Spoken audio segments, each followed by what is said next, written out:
Eu morava lá fora, trabalhava lá, e eu fui para fora. Estávamos trabalhando e o Tasso Lopes, não sei se vocês conhecem, irmão do Mauro Lopes, que foi presidente da Califórnia. O Tasso era o nosso inseminador.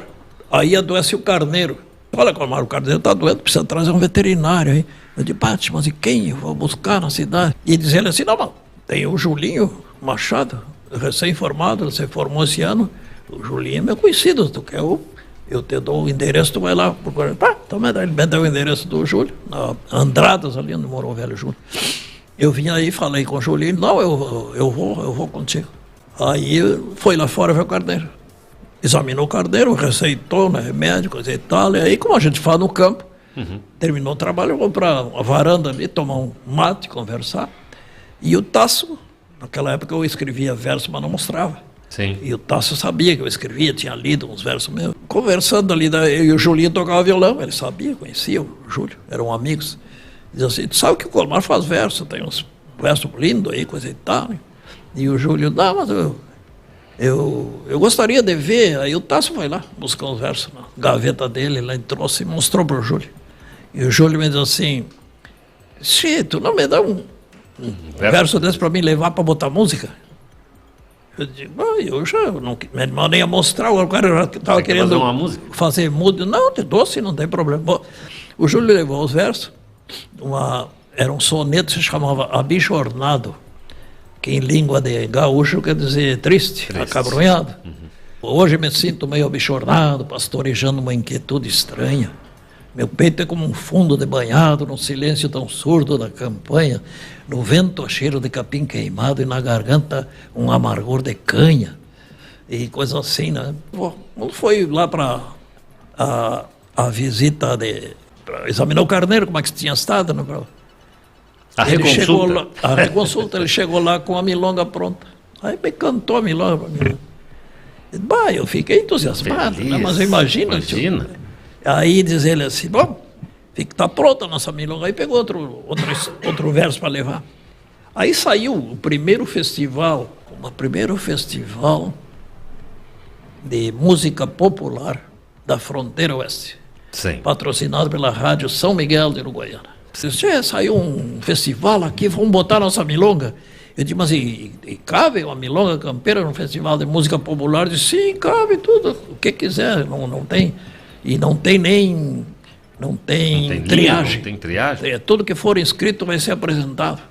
Bem, foi a nossa primeira grande realidade, um choque de realidade, né? Por quê? Porque nós éramos compositores. Sim. Nós precisávamos intérpretes para a nossa música. Sim. Aí saímos a procurar. Não havia um cantor que se animasse a cantar uma música regional. Não, mas isso aí não, todo mundo franzia o nariz. E nem músico também. Não, mas eu não toco esse tipo. Não, ninguém quis. Foi o nosso primeiro grande choque. Não tinha lugar para música regional na cidade. Não tinha. Eles não conheciam o gaúcho. Aí o que nós fazemos? Teimoso, eu digo que naquela época eu era incendiário, né? Hoje eu sou bombeiro. Mas aí vamos fazer nós um grupo vocal e vamos defender a nossa música. Tá bom. O Júlio convidou não o Júlio e o Tasso, eu e o Ricardo, meu irmão. Então fizemos um grupo vocal, chamamos de Marupiaras, que em Guarani significa pessoas felizes. E o Ricardo, o Júlio e eu tocávamos uma guitarra, eu arranhava assim o violãozinho. E o Tasso era o solista. Com os versos teu e a música do Júlio. Abichornado. Abichornado. Aí apresentamos. Só que quando nós estávamos entusiasmados, a gente ensaiava bem. E tinha auditório, tinha público. Tinha. E como é que foi a reação quando vocês... Começa que nós fomos pilchados, nós fomos de bota. Não, nós fomos de smoke. Nós fomos de smoke. Nós vaiaram quando a gente começava a cantar. Outros aplaudiam. Sim, mas gaúcho naquela época era um fiasco ser gaúcho. Todo mundo se encontrava na rua de bombacha e começava a gritar, a vaiar. É mesmo?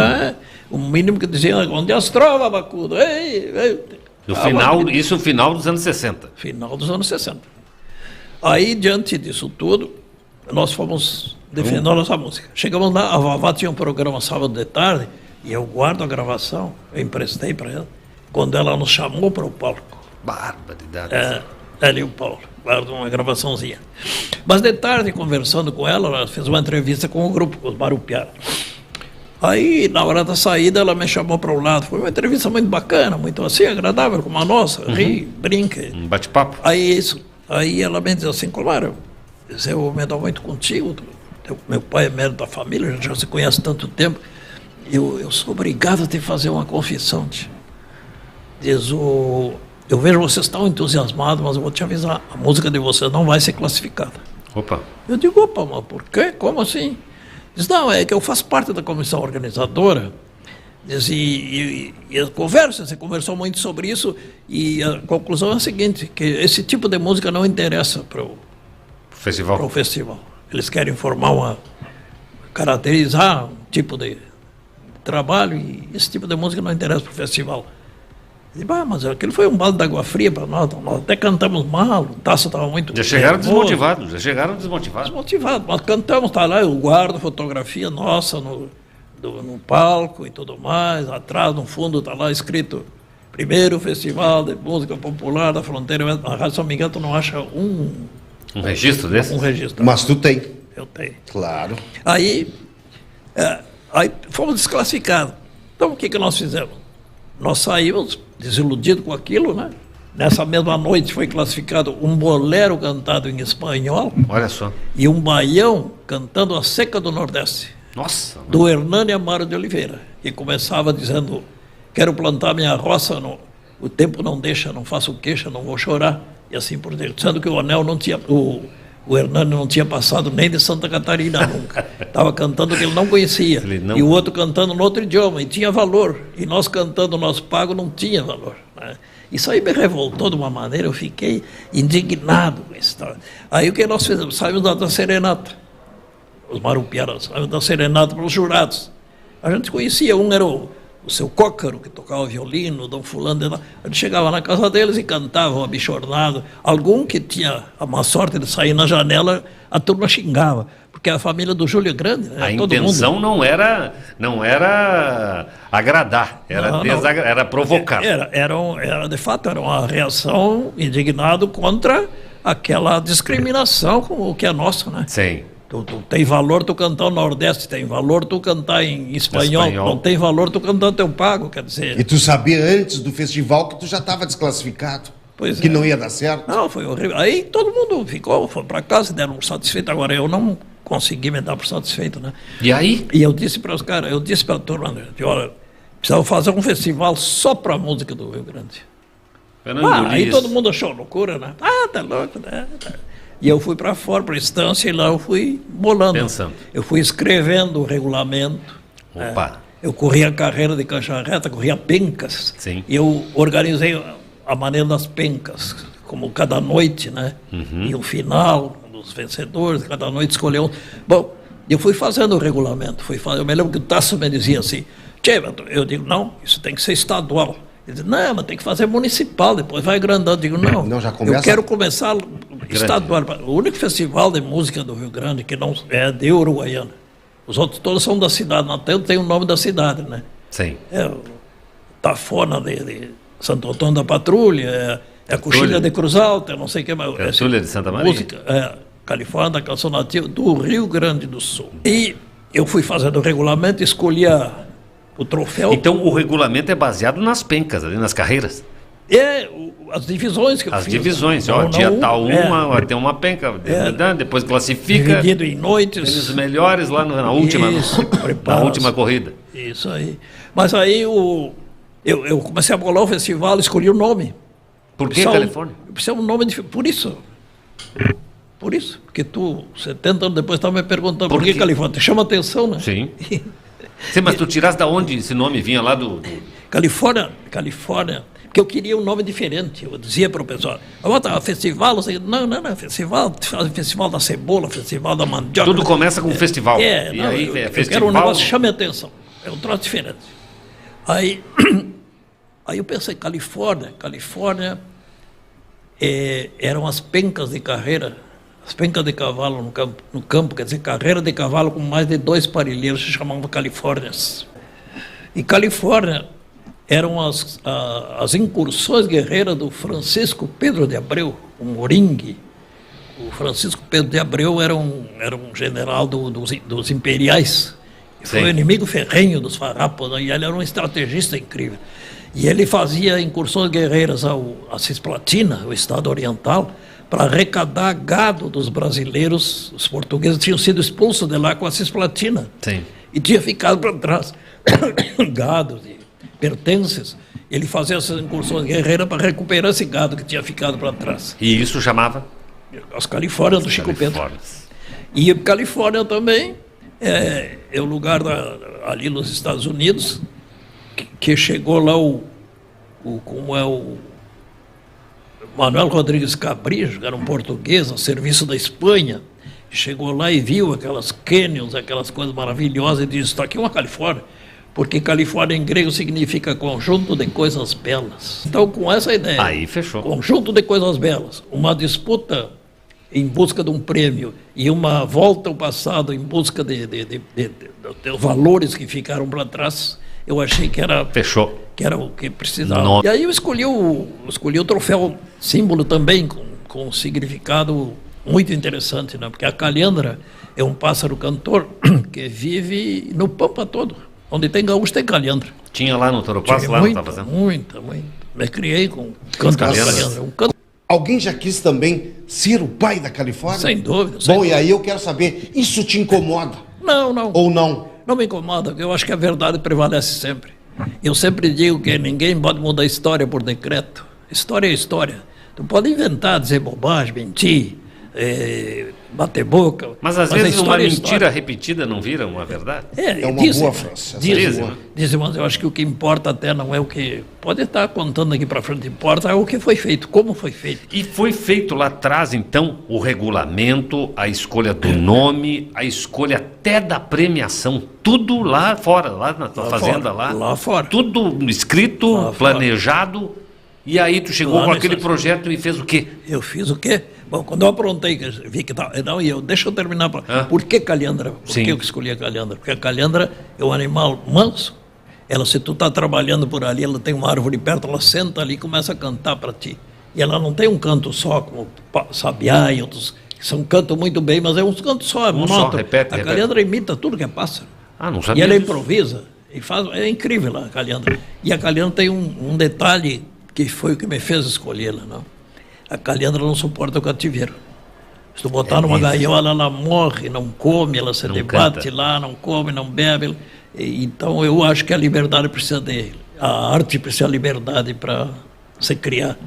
E a calhandra, para mim, a árvore canora, uma árvore maravilhosa, canta, mansa e não aguenta o cativeiro. A prisão.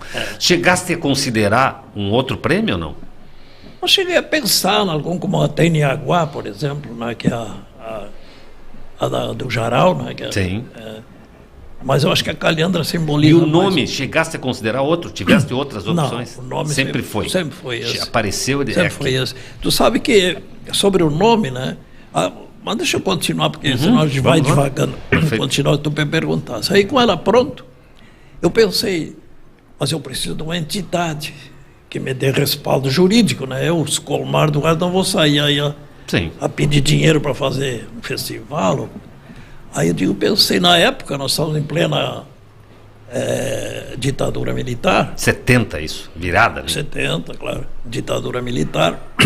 E a entidade que eu acho que tinha mais passagem, mais tranquilidade, eram os centros de tradições, né? As entidades baseadas como eu vou te dizer, na obediência às leis, né, conservadora, não tinha problema nenhum com a Revolução, com a ditadura. E eu procurei o Milton Souza, no CTG Sinal do Pago. E tinha aqui, eu ia te perguntar, tínhamos aqui então CTGs. O CTG, o Sinal do Pago era um exemplo de centro de tradições, muito conceituado. Os sócios eram pessoas importantes. E deixa eu te questionar, tu disseste lá que não tinha espaço para música que cantasse as nossas coisas aqui do gaúcho. E o CTG não tinha esse espaço? Ele não criava também? Não, e tanto é assim que o que eu vou te contar agora tu vai ver. Né? Porque eu senti assim, que por que não aceita o gaúcho na cidade? Por que ele é vaiado? Porque não conhece ele. Porque eu me criei no galpão e senti a dignidade daqueles homens, a escala de valores dele, o respeito, a importância daquelas criaturas, né? Uma escala de valores própria, ali, um respeito aos outros, uma dignidade.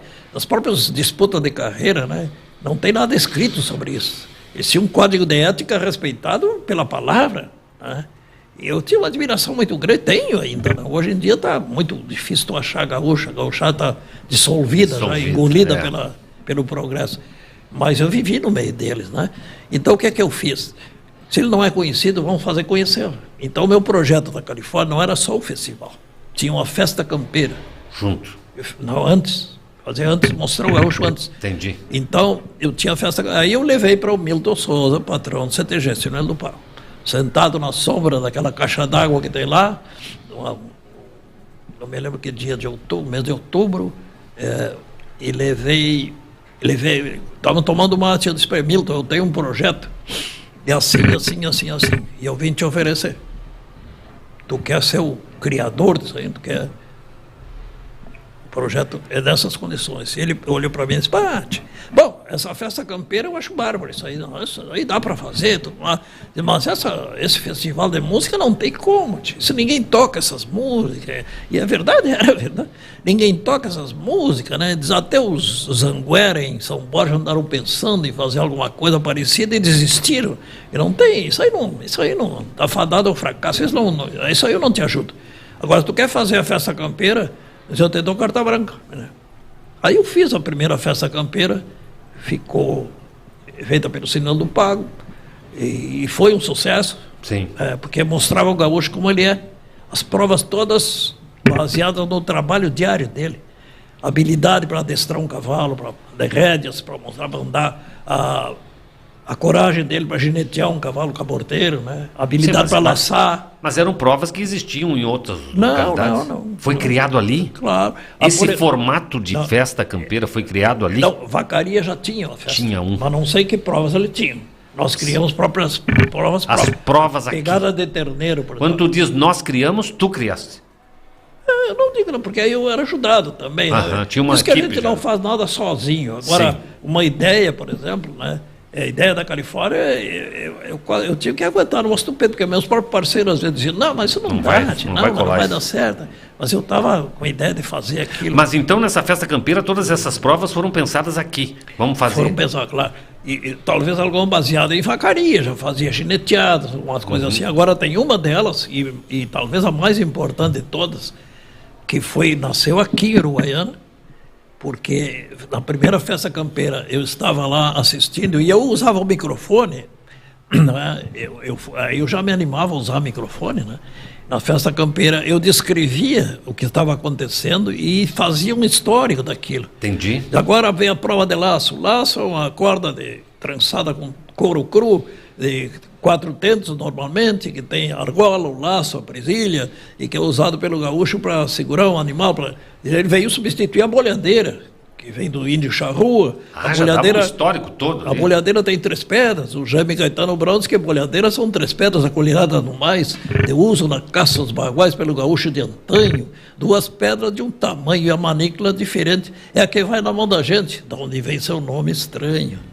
Beleza, então, cara.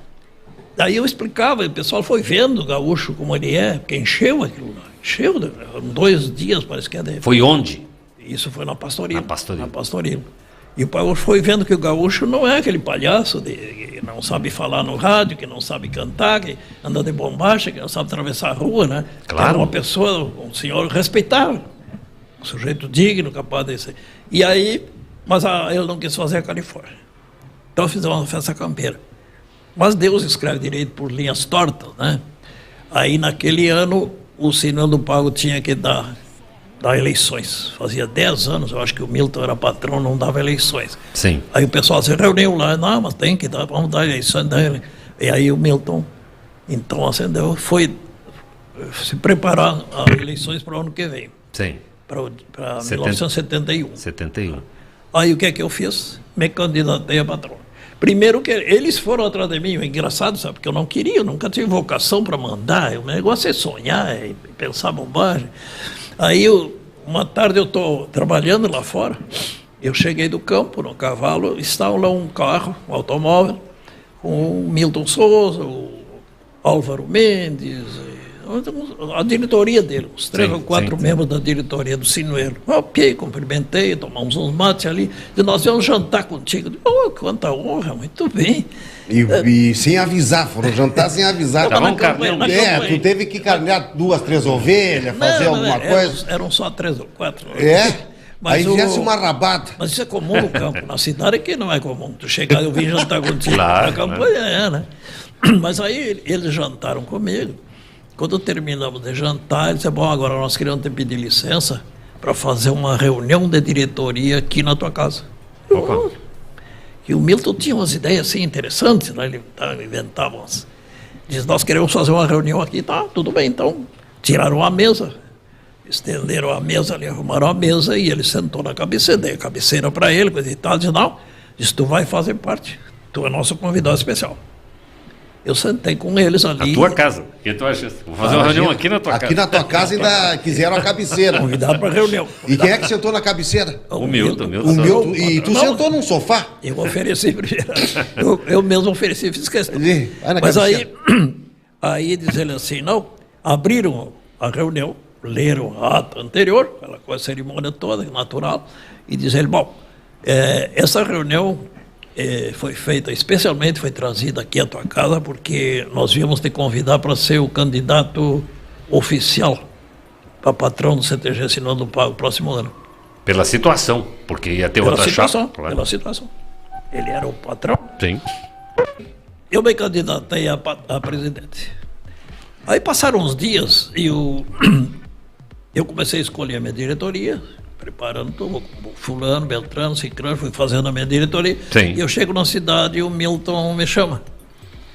Eu me digo, como eu estou estranhando, que tu até hoje não veio me perguntar quem é que tu vai botar de vice, quem é que tu vai botar de tesoureiro, então não sei o que mais, e nós precisamos organizar isso aí, porque se aproxima a eleição. Eu digo, não, para um pouquinho, Milton.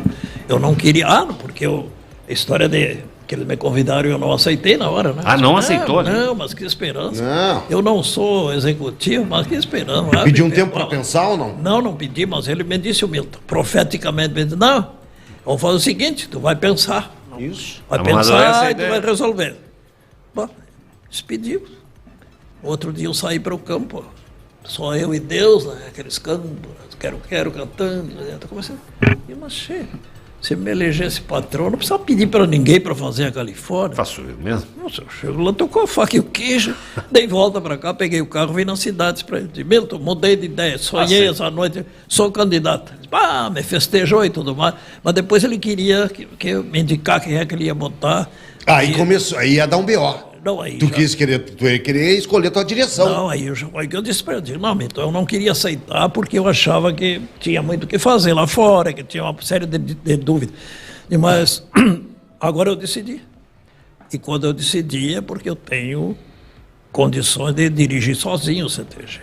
Eu não vou precisar que tu me indique nome de ninguém. E já vou te dizer, eu sei que tu não te dá com o Henrique Freitas Lima, e na minha gestão ele vai ser meu vice. Bueno, aí tu perdeu o Milton Sócio. Não, aí perdesse o parceiro. Não, brigou comigo e botou outro candidato. É? Disse, então tu não é mais meu candidato. Aí foi ver outro. Aí eu cheguei ao Conselho de Vaquianos. Tu viu só? Digo, olha, eu estava de candidato aí, mas o meu mentor aí me dispensou e eu quero ser candidato. Como é que a gente faz? Não, então botamos a tua chapa aí pela Conselho de Vaquianos. Bem, então fizeram assim. Aí deu uma votação, ganhei por uma diferença grande. Considerável. Ganhasse da chapa da situação. Sim. Esse, o Goethe, o alemão, ele disse uma coisa que me fez entender muita coisa. Ele disse assim numa frase, até foi um repórter da televisão que me disse, o senhor conhece essa frase do Goethe? Ele mostrou uma frase do Goethe, dizia assim, quando tiveres uma ideia, um sonho, investe nele, porque a coragem contém magia e virão ao teu encontro forças que tu nem supunha que existissem. Isso aí é coisa mais certa do mundo. Pode repetir? Pede para ele repetir, França. Vamos lá, repete. Repete para mim. Quando tiveres um sonho, uma ideia boa, investe nela, porque a coragem contém magia e virão ao teu encontro forças que tu nem supunha que existissem. É bonito. Eu uso uma outra de referência há muitos anos. Qual? Que é de Vitor Hugo. ela diz assim: não existe nada mais forte do que uma ideia que vem na hora certa. É verdade.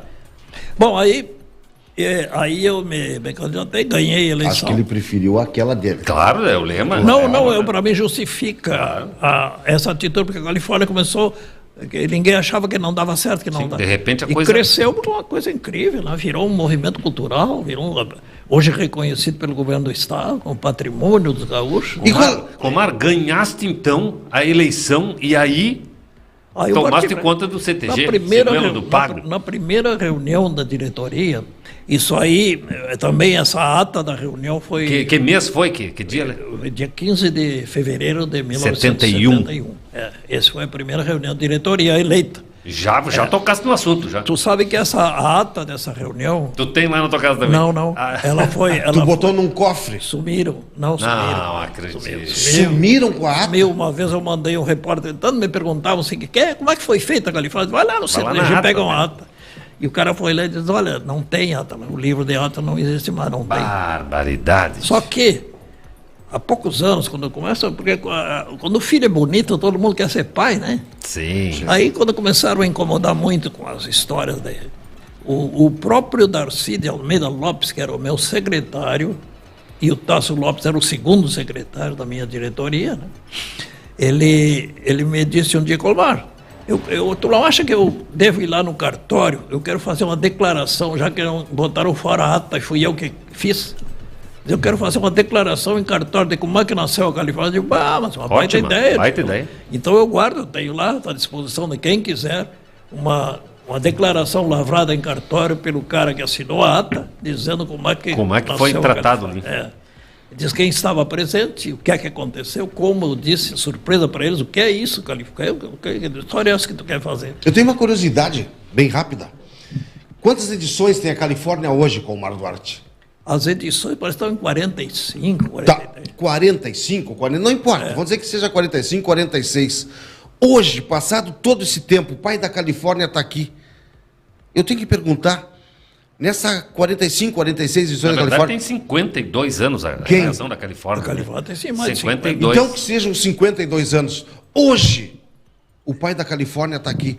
Qual é a participação do Colmar Duarte nessa atual Califórnia? Nenhuma. E aí eu vou fazer a pergunta que tem que ser feita, essa baita pergunta. Como é que tu te sente hoje, sem nenhuma participação, o pai da Califórnia? Tranquilo, eu sinto um cara que fez o que tinha que fazer. Cumpriu o papel. Claro. Não, e a Califórnia, sim, o que a Califórnia fez pela cultura do Rio Grande do Sul, não só pela música, né? É um negócio extraordinário. Tem valor, não tem preço. Não fui eu que fiz isso. Eu fiz o que diz o Goethe. Eu tive a coragem de começar. Sim, mas aí o começar é tudo, né? Isso aí não vai acabar nunca. O que a Califórnia fez, não há estrago. Não tem. Só que eu acho, outro dia me perguntavam, eu acho então que não deviam fazer a Califórnia? Eu digo, não, eu acho muito bonito isso aí. Todos os anos a gente lembra que existiu a Califórnia. Vamos comemorar. Nessa época era feita a Califórnia, então vamos comemorar. Porque tu acha que ela não tem mais um motivo de existência? Para um novo... motivo teria. Né? Se tivesse uma administração competente na Califórnia, era o maior festival de música nativa. Continuaria sendo. Mas se tivesse capacidade, o pessoal que dirige a Califórnia... Deixa eu interromper. Então, peraí. Quando é que a Califórnia, para ti, terminou? Ela não terminou de repente, né? Eu não posso dizer que terminou, né? Porque tem essas comemorações todos os anos. Sim, mas de fato, quando ela perdeu a essência... Você sabe que eu participei, né? Eu tirei 3º lugar esse ano, né? É mesmo? Eu e o Renato Fagundes, o gaiteiro. Olha só. É que eu ia ser mais direto com o Colmar. Tu falaste aí em administração competente. Isso. Qual é a competência, então, que está faltando para a administração? Você direto. Olha, eu sei porque a Califórnia precisa de uma série de providências para se realizar. Precisa de um planejamento financeiro, um orçamento, que tenha verba suficiente para contratar grandes artistas, para pagar bons prêmios, para pagar ajuda de custo competente também, porque a ajuda de custo é que garante que venham bons músicos, bons intérpretes, né? E pessoas que sabem fazer as coisas. Isso estava presente lá na primeira, quando tu criou essa estrutura também de levantamento de custos e de incentivo para os músicos? Olha, isso aí é a parte que cabe justamente como é que eu vou te dizer, o crédito dessas coisas tem que ser dado ao primeiro presidente, porque nessa reunião mesmo de diretoria, o Henrique Freitas Lima era meu vice-presidente. Sim. O capataz, como se chama no CTG, né? E eu nomeei ele, convidei ele ali para ser o patrão, para ser o presidente da Califórnia, da primeira Califórnia. O Freitas Lima tinha feito 2 festas nacionais da LAN em Uruguaiana, com sucesso total. Ele mostrou a competência incrível, e eu queria que ele fosse. Ele, em princípio, até não queria. Não, mas eu estou cansado, fiz 2 festas da LAN e tem a festa da LAN. Eu digo, não vai ter mais. E quem promovia a festa da LAN era o Sinelo Pago. Eu digo, a festa da LAN é uma festa para o setor econômico. Interessa para o setor econômico. Esse festival de música interessa mais para o CTG do que essa festa da LAN. Sim. Eu vou entregar, e entreguei, fiz um ofício entregando a festa da LAN ao prefeito municipal, dizendo que o Sinelo Pago fazia entrega de todos os direitos e tudo mais, para a realização da festa LAN, que eu ia se dedicar ao festival de música. Mas aí o Henrique ele em princípio não queria o nome de Califórnia. Diz, não, eu posso pegar a presidência, mas com esse nome não. Tem que ser festival. Califórnia, da onde saiu isso? Da onde tu tirou? Então eu levei muitos dias conversando com ele. Convencendo o Henrique dele, porque eu queria, a competência dele eu conhecia, sabia que ele ia fazer bem feito. Aí um dia nós viemos de volta já de uma reunião em que ele ainda não aceitava, e eu não tinha baixado o martelo, porque eu queria que todo mundo, um consenso ali a respeito das coisas que eu ia fazer. Ele vinha de carona comigo para a cidade. Quando chegou ali no trevo da Baixada, que veio do Sinuelo, eu disse, tia Henrique, mas não é possível, tu é um cara entendido, culto, sabido, como é que tu não compreende o significado das coisas, tudo, esse nome tem que ser esse nome, Califórnia, por isso. E ele diz, não, eu te dou razão, agora tu quer que eu admita isso lá na frente de todo mundo? Que eu vou dizer, basta sossegar. Eu fiz a volta no trevo e voltei, cheguei lá no pátio, o pessoal estava querendo ir embora para casa, disse, olha, volta e todo mundo aí que vai continuar a reunião. Aí baixamos o martelo na Califórnia da Canção Nativa e ele na presidência, né? Ele era um cara muito competente, como eu te digo, mas eu continuei trabalhando.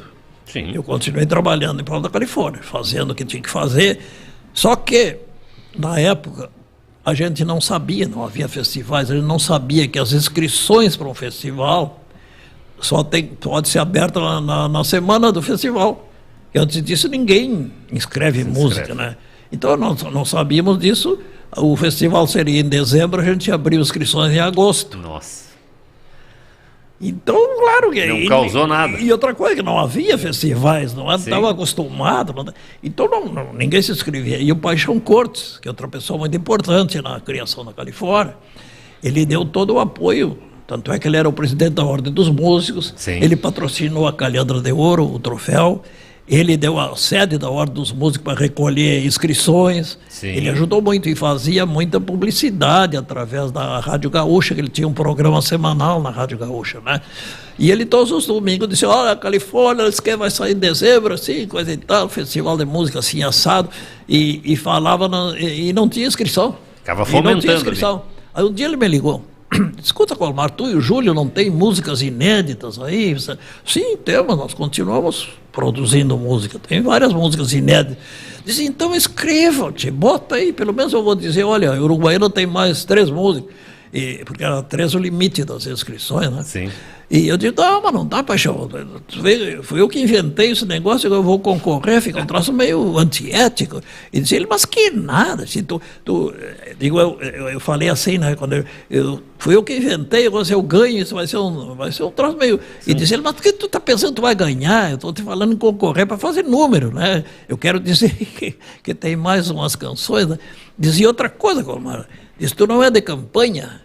Isso, infeliz do bolicheiro que não tem um parelheiro para desafiar os outros para fazer reunião. Diz, deixa de bobagem, te licencia e concorre, bota as tuas músicas. Assim foi que ele me convenceu, porque precisava mostrar que estavam escrevendo música, né? Eu falei com o Júlio, E me licenciei do Cinema do Pago, deixei o outro na presidência, né? Acho que foi o Darcy Lopes mesmo, porque o Henrique já estava licenciado para presidente da Califórnia. E aí e escrevemos 3 músicas para fazer número. Com o grupo? Com o grupo Marupiara. O Marupiara. Só que terminou ganhando, né? Pois é. Então, muita coisa que deu, assim, uma certa, vamos dizer, uma razão para pensar em que outros poderiam ter feito a Califórnia, é que eu falava como vencedor, né? Quando veio a imprensa do Rio Grande para cá... Ou seja, tu era o criador e o vencedor. O vencedor. Então eu falava até por uma questão porque às vezes é mal entendido, né? Eu tenho certeza que foi bem julgado, poderia outro ter ganho também, mas a minha música estava lá, não? Tanto é que até hoje continua sendo válida, né? Porque e eu acho assim fundamental também, porque isso aí tudo, França, me faz pensar que as coisas, de certa forma, elas são programadas, não por nós, né? Porque tu vê, aí eu me licenciei e fiquei concorrendo. Aí os Marupiaras entraram, e os Marupiaras tiveram uma importância tremenda, né, nesse movimento, né? Nativista. Porque nós sabíamos muito bem, eu sabia muito bem o que eu queria, né? Sim. Sabe? Então tu indicou o caminho também, nós apresentamos uma música que seria na linha livre, né? Livre. Que foi a reflexão que ganhou. Sim. Nós apresentamos uma que seria futuramente a linha de manifestação Rio Grande, que é a Mãe Negra. Sim. A negra do folclore gaúcho, né? E apresentamos uma que é camperíssima, que é o Tropeando. Ou seja, todo esse movimento que aconteceu, que num primeiro momento poderia ser constrangedor até, acabou norteando, dizendo, olha, mostrando, claro, por aqui o caminho. É por aqui, tanto pode cantar o campeiro, como pode cantar o folclorista, como pode cantar com arranjo e uma canção universal, como é a reflexão, né? E na segunda Califórnia, nós tínhamos uma música classificada para o disco, que era essa do Índio Pobre. Só que a gente começou a discordar de certa maneira que o presidente estava atuando. Sim. E eu me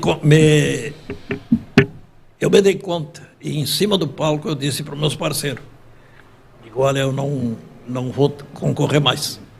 Eu vou pegar a direção, começar a trabalhar, porque senão isso aí vai sair para o outro lado. Entendi. A Califórnia precisa... Em cima do palco, tu disse que queria voltar para a direção. Para a direção. Que eu não porque tu estava vendo a coisa... Isso, que ia seguir um rumo que não era o que eu tinha imaginado. Tá? A maneira do Henrique foi um excelente presidente e tudo mais, mas ele tinha a maneira de pensar dele, eu tenho a minha. E tu tem a tua, claro. E ele era um homem muito, assim, como é que eu vou dizer, a personalidade muito forte, não era de seguir ninguém, né? Sim. E aí eu disse para a turma que eu ia pegar a direção. Bom, o Henrique estava se mudando para Porto Alegre. Uhum. E essa história da canção, o Júlio Machado foi, como é que eu vou dizer, ele tomou a decisão assim, disse, nós não vamos a Porto Alegre gravar, porque ia ser gravado em Porto Alegre o disco. Ele disse para o Henrique, olha, porque ele conversamos, discutimos um pouco e a coisa foi para um lado, e ele disse, olha, Henrique, eu decidi, nós não vamos a Porto Alegre gravar a música. Nossa música não vai ser gravada. O troço foi meio... Aí, o que é que ele fez? Ele pegou o Martim Coplas, um correntino que andava por aqui cantando, e gravou a Reflexão no disco da segunda Califórnia. A última faixa é Reflexão, cantada em portunhol. Que barra, para substituir a música que nós teríamos direito de... que tinha sido classificada. Sim. Ninguém sabe disso. Não sei se eu já contei isso aí. Mas aí, e o Henrique foi para Porto Alegre. E eu fiquei... Ele queria deixar a presidência, até me disse, fica na presidência. Agora eu digo, não, tio, sabe que eu ainda não tenho esse ânimo de andar batendo na porta do prefeito e do... Pedindo dinheiro? Do governador do estado, deputado, não sei o quê. Diz, tu fica na presidência, eu vou ficar de secretário executivo. Assessorando aqui. Aí eu fiz tudo, né? Ele morava em Porto Alegre, eu preparei tudo aqui, até ele ficou bravo comigo, eu digo, chegasse, quando é que tu vai vir para cortar a fita? E ele, mas aí ele veio e foi o presidente até na terceira, né? Aí na quarta Califórnia eu assumi a presidência, né? Aí daí em diante e tu vê que eu nunca mais participei como compositor. Como compositor. Chegou na 10ª Califórnia. Então tu ficasse da quarta? Da quarta eu fiquei quarta. A quinta e a sexta eu fui presidente. Sim. A sétima, oitava e a nona entrou o Mauro Lopes, Sim. que era meu parceiro, meu companheiro. Depois na décima entrou Rosinha, né? Depois entrou o Ricardo, meu irmão. Sim. E o Ricardo foi que transferiu a Califórnia lá para fora. Para fora. Bom, a queda da Califórnia... Ali no teu grupo. Esse aí era o teu grupo. Sim, todo mundo. Ou seja, foi trocando, não, foi trocando só o presidente, mas era na mesma gestão. O Ricardo escreveu num livro dele chamado Marupiaras, que é a história do Marupiara, ele disse que eu era um ditador. Que eu fui, e de fato eu escolhi o presidente que ia ser. Sim. Eu convidava o fulano, agora vai ser o presidente. Porque a ideia era minha, tio. Eu queria, eu sabia o que eu queria, né? Sim, tu sabia eu tinha qual era certeza também. do que eu queria, né? E a prova que eu estava certo é que a Califórnia fez o que fez, né? Tu sabe, Omar, que eu vivi a Califórnia nos anos 80 e eu já via na rua, por isso te entendo quando tu fala e entendo algumas coisas, o orgulho que a bombacha dava na minha geração. Claro. Já no início dos anos 80, 81, 82, quando eu virei adolescente ali. E aí vejo que 10 anos antes isso era motivo de vergonha, de chacota e tal. Então, o grande papel que a Califórnia veio trazer foi a valorização da nossa cultura, do nosso gaúcho, da nossa indumentária, da nossa vestimenta, tradição, de tudo, de né? tudo. Do comportamento. Já rapidinho isso reverteu. Foi incrível isso aí, né? Porque a Califórnia fez com que as pessoas se sentissem gaúcha também. Orgulho? Eu te digo assim, ó, que eu não sou tradicionalista. Sim. E não aceito que me chamem de apesar de até fui homenageado pelo MTG com muito orgulho, mas o tradicionalismo ele fica olhando para as cinzas, fica cultuando a cinza, né? Sim. E o nativismo, que é esse movimento gerado pela Califórnia, eu prefiro ser nativista. E, em vez de olhar para a cinza, tu sopra alguma brasa que está escondida e faz um fogo crescer outra vez, né? Esse é o nativismo. É a recuperação do fogo. Entendi. E era o que estava apagado ali. E que estava apagado. Né? E que reacendeu hoje. E a gente ainda vive esse reflexo de tudo. Embora tu disse que tenha se perdido, né? As coisas ficaram pulverizadas, digamos assim. Mas a gente ainda se sente orgulhoso das coisas. Mas não tenha dúvida, não tenha dúvida. As referências, né? Nossas referências, os valores que a gente tem, né? E esses valores morais do homem do campo, essas coisas são impressionantes, o que mudaram. E o pessoal, a gurizada, passou a usar bombacha, tomar mate na praça, na faculdade. Né? Uma coisa que era proibida. Ninguém tomava mate na rua, era dentro de casa, escondido, né? Sim. Então nós vamos dividir em capítulos a história da Califórnia. Tem muita história escondida, inclusive, eu imagino aí. Algumas coisas que tu deve ter guardado aí pra ti e não contou pra ninguém. Não, e não só a história da Califórnia. Um homem desse tem a história da Califórnia, a história dele, a vida dele, que ele também escondeu. Tu não pensa que ele contou tudo aqui? É verdade. Tu não vai contar tudo, não, Comar? Não. Metade tu guardou. Senão o Alexandre me leva.